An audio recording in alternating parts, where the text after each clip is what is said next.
सामने English grammar का एक उन्वान लेकर आया हूं जिसका नाम है चेंज द वॉइस।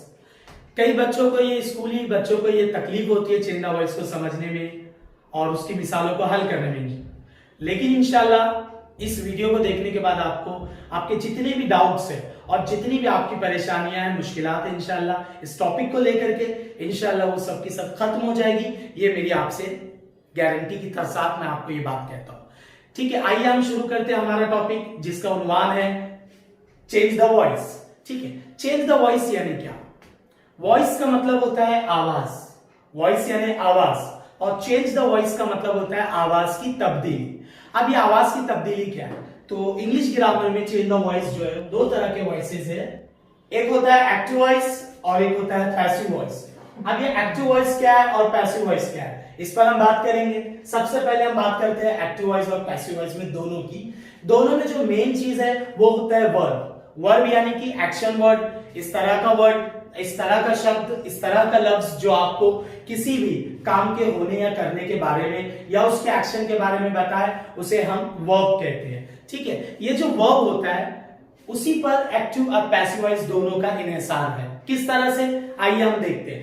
एक्टिव का मतलब ये होता है कि जब हमारे काम को करने वाले यानी सब्जेक्ट की निस्बत इसमें जोड़ी जाए, जब सब्जेक्ट की जानिब मंसूब किया जाए, किया जाने वाला काम जब सब्जेक्ट की जानिब इशारा करे तो उसे हम एक्टिव वॉइस कहते हैं, और जब किए जाने वाले काम की निस्बत ऑब्जेक्ट की जानिब होती है, मफऊल की जानिब होती है, काम करने वाले की जानिब होती है, तो उसे हम कहते हैं पैसिव वॉइस। मैं वापस रिपीट कर रहा हूं, जब काम की निस्बत, काम का इशारा किए जाने वाले यानी सब्जेक्ट की जानिब हो तो वो एक्टिव वॉइस होता है, और जब उस काम की निस्बत ऑब्जेक्ट की जानिब पहले की जाए तो उसे हम पैसिव वॉइस कहते हैं। आइए हम मिसालों के जरिए से इसे मजीद समझते हैं।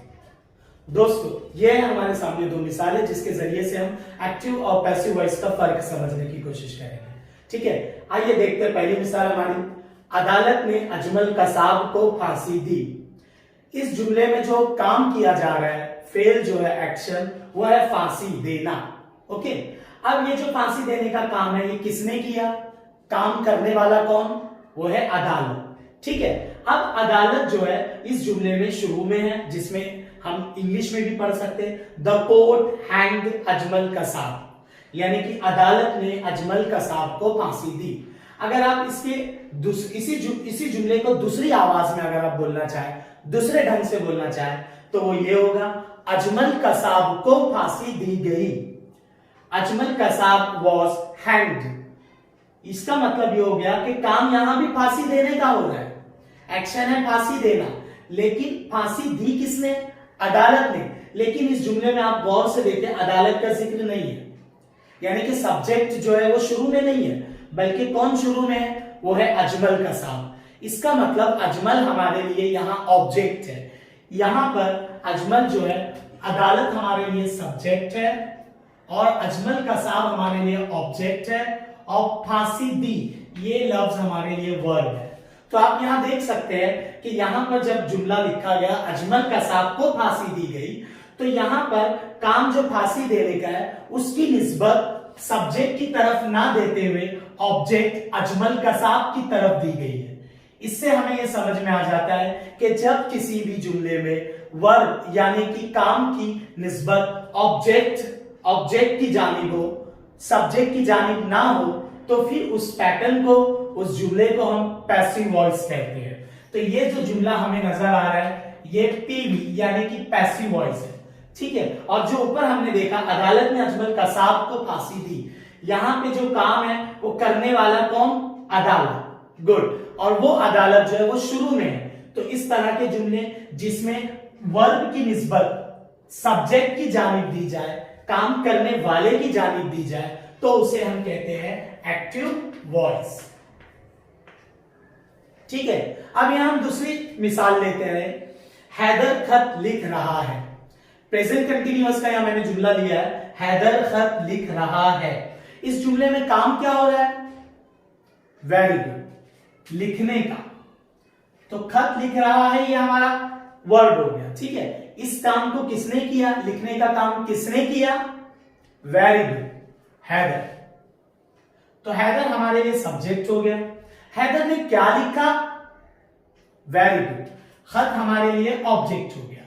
ठीक है, तो अब अगर हम इस जुमले में गौर करें, हैदर खत लिख रहा है, तो जो वर्ब है लिखने का, उसकी निस्बत काम करने वाले यानी सब्जेक्ट यानी कि हैदर की तरफ पहले मंसूब की गई है, हैदर की तरफ पहले इशारा किया गया है, इसलिए ये हमारा एक्टिव वॉइस है, AV। ठीक है, इंग्लिश में भी हम इसको यहां देख सकते हैं, Haider is writing a letter, Haider खत लिख रहा है। लिखने का काम हो रहा है राइटिंग, किसने किया? हैदर ने। तो सब्जेक्ट की तरफ स्टार्टिंग में मंसूब किया गया है, इशारा दिया गया है, तो ये हुआ एक्टिव वॉइस। अब इसी जुमले को दोस्तों हम दूसरे ढंग से इस तरह से लिख सकते हैं, खत लिखा जा रहा है। Okay, a letter is being written. अब इस जुमले में अगर आप गौर करेंगे, खत लिखा जा रहा है, तो काम यहां भी लिखे जाने का हो रहा है, लेकिन ये लिखने का काम किसने किया था? वेरी गुड, हैदर ने किया था। तो क्या यहां जुमले में हैदर है शुरू में? नहीं, बल्कि खत पहले है। इसका मतलब खत हमारा ऑब्जेक्ट है और ऑब्जेक्ट को पहले रखा गया। इसका मतलब ये हुआ कि हमारे काम की निस्बत ऑब्जेक्ट से शुरू की गई है, इसलिए हम इस तरह के वॉइस को, इस तरह की आवाज को पैसिव वॉइस कहते हैं, PV। एक और बात मैं यहां आपको बताता चलूं, आप सोच रहे होंगे कि सर जब हमारे यहां पर अदालत सब्जेक्ट है, तो फिर इस जुमले में पैसिव वॉइस में अदालत कहां गई? सब्जेक्ट को जाहिर करना जरूरी नहीं होता है पैसिव वॉइस में, और अगर आप जाहिर करना चाहते हैं तो उसे इंग्लिश के एतबार से बाय के जरिए से जाहिर किया जाएगा, जिस तरह मैं यहां पर करने जा रहा हूं। Ajmal Kasab was hanged by the court.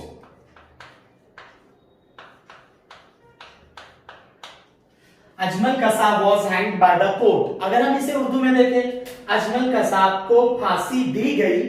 अब यहां करने वाले का जिक्र नहीं है अदालत का, लेकिन हम उसे आगे लिखना चाहें तो इस तरह से लिखेंगे, अदालत के जरिए या अदालत के द्वारा। तो इस तरह से जब भी हम पैसिव वॉइस में सब्जेक्ट को जाहिर करते हैं तो आखिर में जाहिर किया जाता है और उस सब्जेक्ट से पहले बाय का इजाफा किया जाता है। ठीक है, दूसरी मिसाल में भी आप देख सकते हैं, खत लिखने वाला हैदर है, लेकिन पैसिव वॉइस में हैदर का जिक्र नहीं है, और अगर हमें हैदर का यहां पर जिक्र करना है तो हम इस तरह करेंगे, खत लिखा जा रहा है,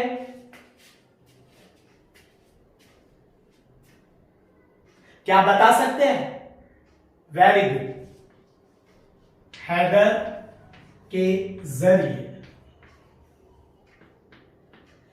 इसी को हम इंग्लिश में भी लिखेंगे तो ये इस तरह से हो जाएगा, a letter is being written by Haider. तो इस तरह से ये दो मिसालों में उम्मीद करता हूं मैं आप सबसे कि इंशाल्लाह आपको चेंज द वॉइस का एक्टिव और पैसिव वॉइस का जो कॉन्सेप्ट है इंशाल्लाह वो क्लियर हो गया होगा। ठीक है, अब हम आगे देखते हैं कि यहां मैंने आपसे कहा था कि जब हम पैसिव वॉइस में सब्जेक्ट को जाहिर करते हैं तो बाय के आगे लिख करके जाहिर किया जाता है। अब यहां पर जो नाम था court, the court, by the court, और हैदर नाम था तो वो बाय हैदर हो गया। अगर इसके अलावा कोई प्रोनाउंस आ जाते यानी जमीर, जमायर, तो फिर हमें उसे किस तरह से हम उसे देखेंगे कि उसे किस तरह से जाहिर किया जाएगा। तो इस मिसाल को आप नोट डाउन कर लीजिए और इसके बाद हम एक टेबल देखेंगे जिसमें हम ये देखने जा रहे हैं कि किस तरह से प्रोनाउंस पैसिव वॉइस में चेंज हो जाते हैं। ओके दोस्तों, ये आप लिख लीजिए।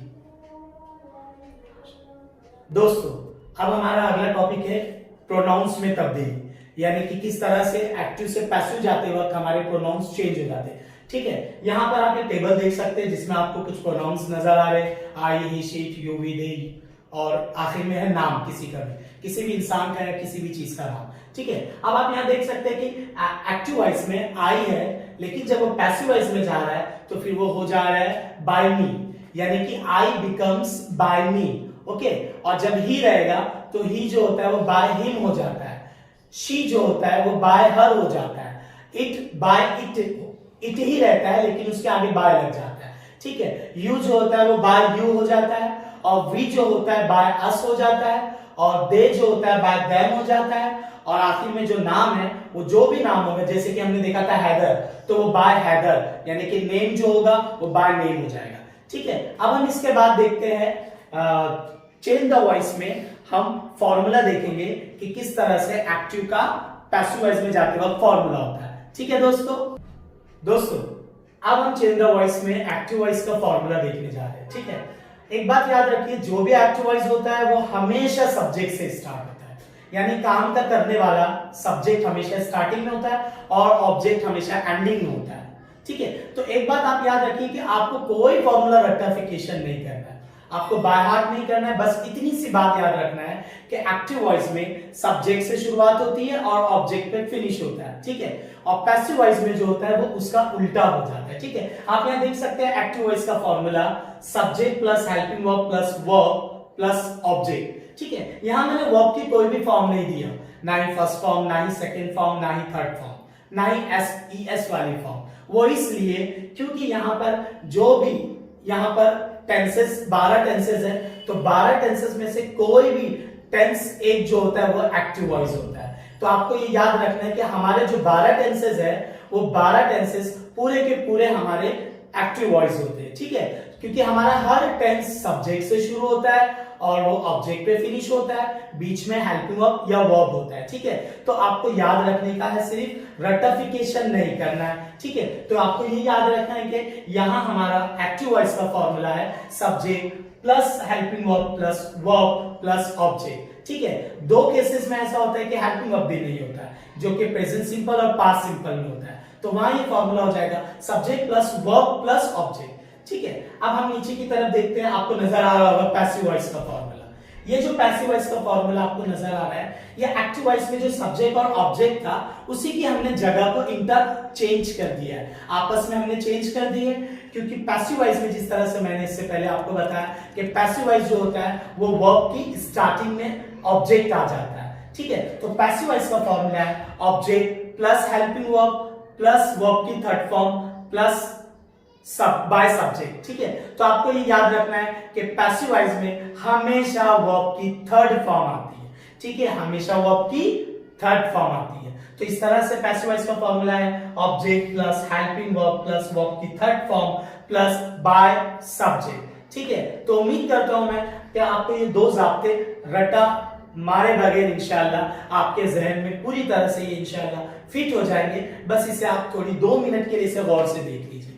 ठीक है, और इसे नोट डाउन कर लीजिए। दोस्तों, अब तक आपने चेंज द वॉइस में एक्टिव और पैसिव वॉइस क्या होता है, दोनों में क्या फर्क होता है, ये आप बखूबी समझ गए होंगे। इंशाल्लाह आइंदा की जो मेरे वीडियोस रहेंगे, इंशाल्लाह पार्ट 2 जो वीडियो रहेगा इंशाल्लाह चेंज द वॉइस का, उसमें मैं कोशिश करूंगा कि एक्टिव वॉइस से पैसिव वॉइस किस तरह बनाया जाता है, उसको आपको एक बहुत ही आसान और शॉर्ट मेथड के जरिए से आपको वो समझाया जा सके। इसके लिए आपको आई बटन को क्लिक करना होगा और हमारे चैनल को सब्सक्राइब करना होगा। और मेरी आपसे एक दरख्वास्त है, अगर आपको लगता है कि हमारे वीडियोस में कुछ बेहतरी के लिए कुछ आपके मुफीद मशवरे आपके पास है, तो आप उसे जरूर से जरूर हमारे साथ शेयर कीजिए। इंशाल्लाह अगर वो हमें वाजिब लगते हैं तो हम उसे इंशाल्लाह ताला अपने वीडियो में इंशाल्लाह आइंदा के वीडियोस में हम अमल करेंगे और उस पर पूरी तरह से अमल करने की कोशिश करेंगे। जब तक का मिलते हैं फिर नेक्स्ट टाइम इंशाल्लाह नेक्स्ट पार्ट 2 के वीडियो में मिसालों के साथ और तरीके के साथ किस तरह से एक्टिव वॉइस और से पैसिव वॉइस बनाना है। जब तक का अल्लाह हाफिज, शुक्रिया, बाय।